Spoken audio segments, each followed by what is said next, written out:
evening. Thank you for coming to this press conference. My name is Kate Brophy-McGee, and I'm the state senator from District 28. I'm honored to be a part of Senate Bill 1165. This hands-free bill is about an issue that we have fought over and over in the Capitol. This is my 9th year in the legislature.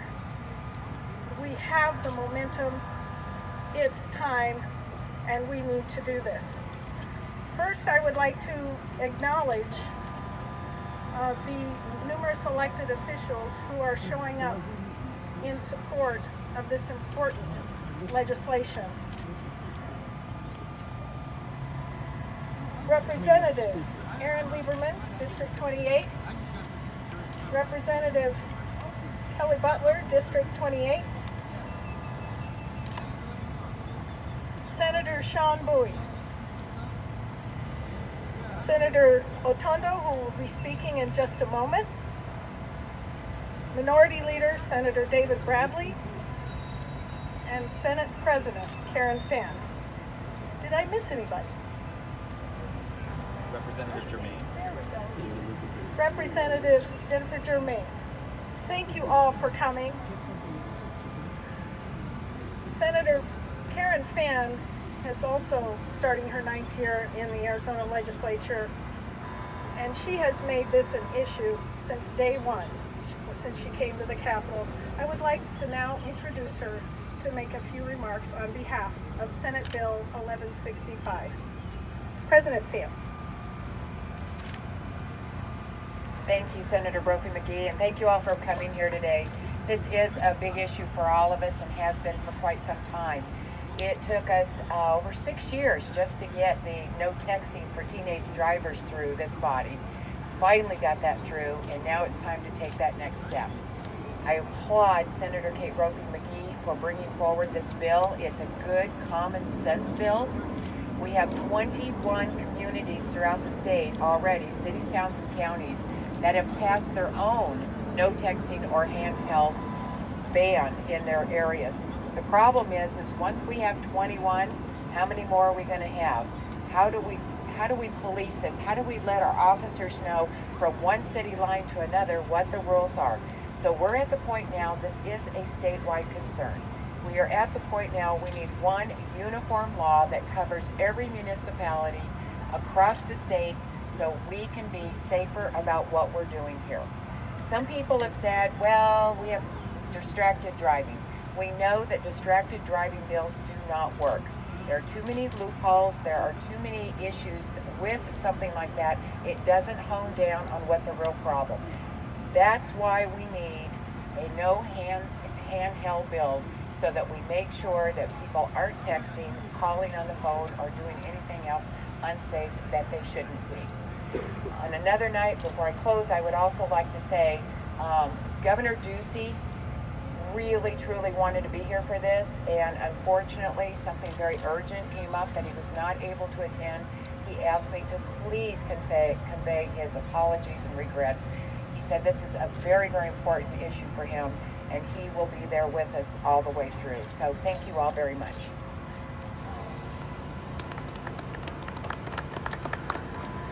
Thank you, President Fann.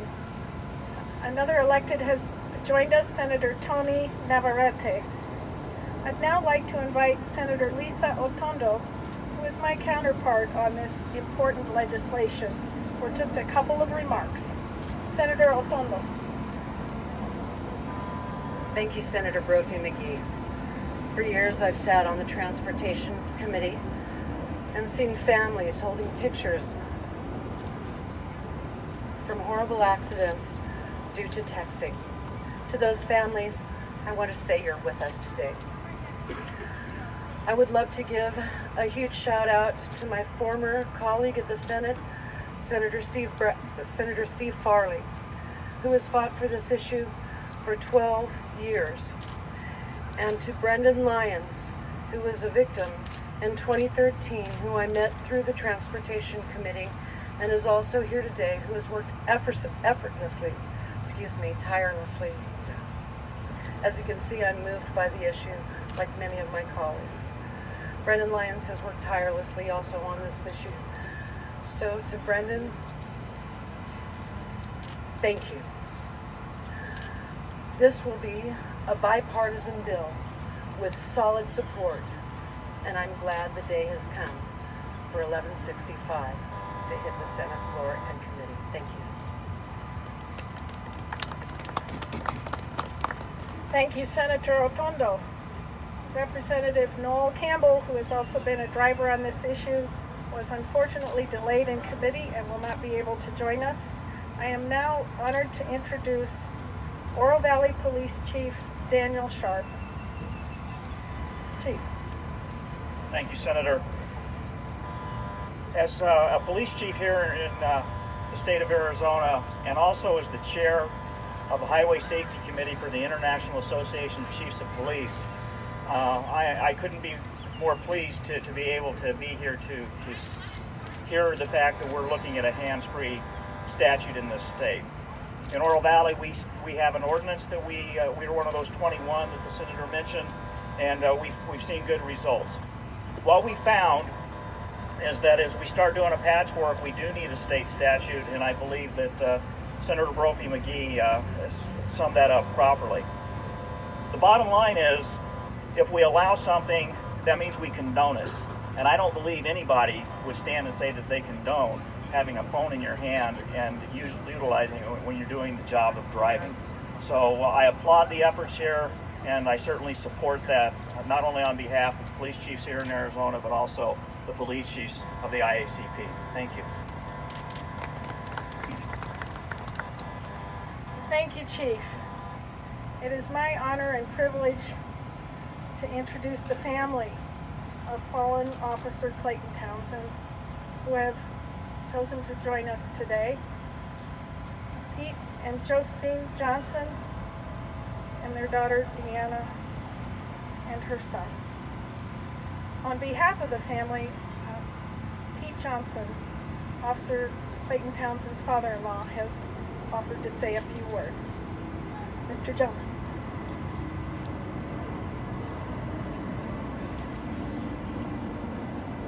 So this is on behalf of my family, the Johnson family, but also the Townsend family, Todd and Tony and their two sons. This is the second time that distracted driving has impacted my family in the last 2 years. In 2017, January 12th, my sister and her husband were hit by a driver that was texting and ran a red light. On January 8th, Clayton paid the ultimate price. This is a change we have to make. It's a social standard that everybody seems to think is okay, and it's not. We have to get the phones out of our hands. Driving is a main primary task. We have to stop. This is the time. Enough is enough. And I'm glad to see the support from both sides to get this accomplished. Thank you.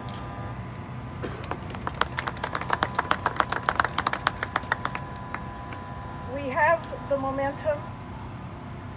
We have tragedy from which great good can happen if we make it so. It's time for the legislature to stand up and do our jobs and send the governor a bill that establishes a statewide policy that is proven to save lives across the state and across the nation. I wanted to thank you. We'll conclude the news conference, and certainly I'll be available, as will others, for Well, why don't you questions. stay up here for questions? Let me ask you one specific